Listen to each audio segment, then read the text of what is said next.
Le 16 février dernier, un commando d'extrême droite menait une attaque sur un local d'immigrés au cri de Paris est nazi. Pas un mot du ministre Retailleau.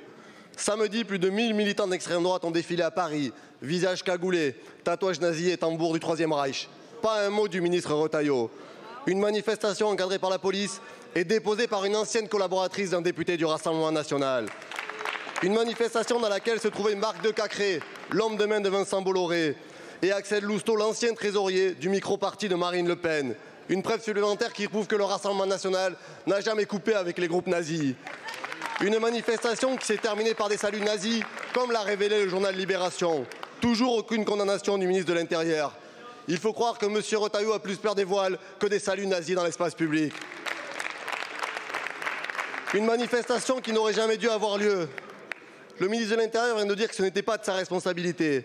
Pourtant, le tribunal administratif indique, je cite, avoir autorisé cette manifestation car la préfecture ne donnait pas d'indications précises sur les militants ultranationalistes radicaux qui seraient susceptibles de se joindre à la manifestation.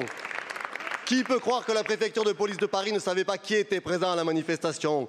Ça fait des décennies que le GUD organise, prépare cette manifestation et toute la galaxie néo-nazie de France et d'Europe est présente dans les rues à Paris. En Macronie, on interdit les marches antifascistes, on tente de dissoudre la Jeune Garde, mais on laisse les nazis défiler tranquillement sous le regard de la police. La France ne sera jamais celle que fantasme votre ministre de l'Intérieur.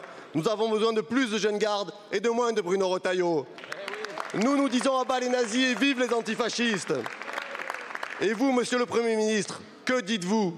Êtes-vous du côté des millions de Français qui ont été scandalisés par cette manifestation? Ou allez-vous continuer à soutenir un ministre de l'Intérieur, porte-parole de l'extrême droite, qui protège aujourd'hui les groupuscules néo-nazis en France?